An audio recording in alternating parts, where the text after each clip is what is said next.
নমস্কার, আমি পুষ্পাঞ্জলি রান্নাঘরে চলে এসেছি। আজকে তৈরি করব ফুলকপি ভাজা। এখন এই ঠান্ডার সময় ফুলকপি ভাজা খেতে খুবই, আপনারা তো সবাই ফুলকপির তরকারি, ফুলকপির রসা আর ফুলকপির চচ্চড়ি খেয়ে থাকবেন, কিন্তু আমি ফুলকপি ভাজা আজকে তৈরি করে দেখাবো।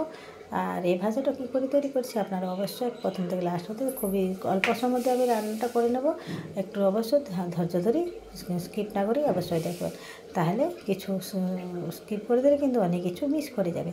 তাদের বলছি অবশ্যই আপনারা প্রথম থেকে লাস্ট হতে দেখবেন। আর ফুলকপি ভাজা তৈরি করতে বিশেষ কিছু উপকরণ লাগে, যে উপকরণগুলো আপনার ঘরের মধ্যেই থাকে।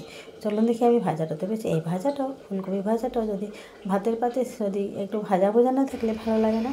আর এই ফুলকপি ভাজা যদি ভাতের পাতে থাকে তাহলে বাচ্চা থেকে বয়স অবধি সবাই খেতে ভালোবাসবে। বেগুন ভাজা থেকে বাচ্চারা ফুলকপি ভাজা খেতে খুবই ভালো লাগে, ভালোবাসে। তার জন্য দেখি আমি ফুলকপিটা ভালোভাবে কেটে নিয়েছি, ধুয়ে পরিষ্কার করে আমি রেখে নিয়েছি। তারপরে কড়াইতে আমি তেলটা দিয়ে দেবো। দেখেন এইভাবে এই সাইজ করে আমি কেটে নিয়েছি ফুলকপিগুলো। ভাবে লম্বা লম্বা সাইজের করে কেটে নিলে দেখবেন ডাঁটাগুলো তো একটু থাকে। আর এবার কড়াইটা আমার গরম হয়ে গেছিলো, সেখানে সামান্য একটু আমি জিরে অ্যাড করে দিয়েছিলাম। জিরেতে দিয়ে সাথে সাথে আমি ফুলকপিটা এখানে ছেড়ে দিয়েছি। ফুলকপিটা ছেড়ে দিয়ে এখানে নাড়িয়ে ছেড়ে দিতে হবে।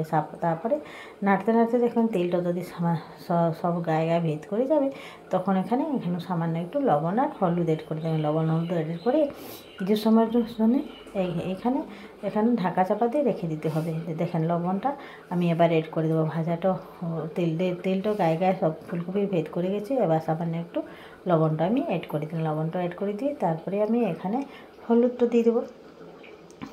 হলুদটা দিয়ে আমি তারপরে একটু কারি পাতা অ্যাড করব। কারি পাতাটা যেহেতু আমি তেলের উপরে দিইনি, কারণ এটা তো ভাজা হবে, তার জন্য এই ভাজার সময় এটা খুবই ভালো ভাজা হয়ে যাবে। আর তেলের উপরে দিলে পুড়ে যাবার ভয় থাকবে, তার জন্য আমি তেলের উপরে না দিয়ে এর উপরেই দেবো। দিলে কারি পাতার গন্ধটা ভাজা বোঝাতে খুবই ভালো লাগে। দেখেন সামান্য একটু কারি পাতা অ্যাড করে দেবো। দেন আমি এবার একটাকে ঢাকা চাপা দিয়ে কিছুক্ষণের জন্য সিদ্ধ হতে ছেড়ে দেবো, কারণ এই ডাঁটাগুলোকে ভালোভাবে একটু সিদ্ধ হতে সময় লাগবে।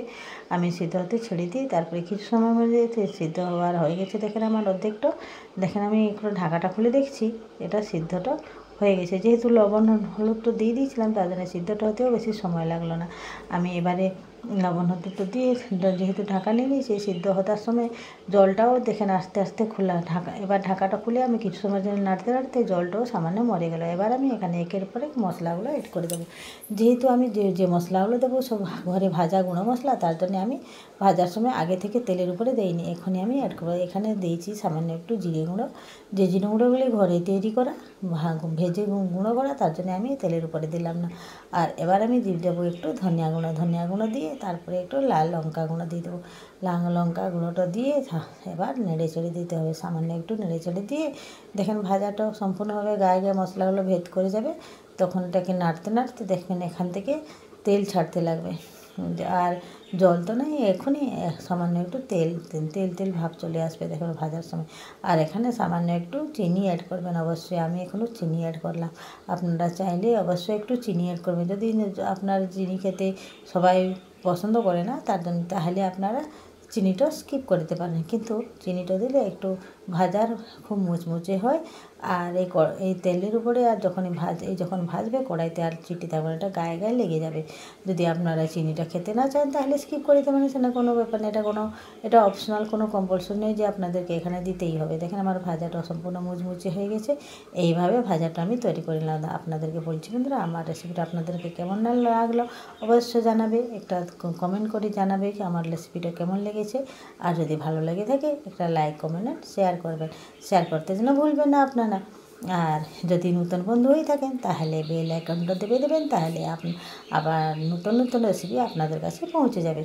আর সবাই যেন শেয়ার করেন।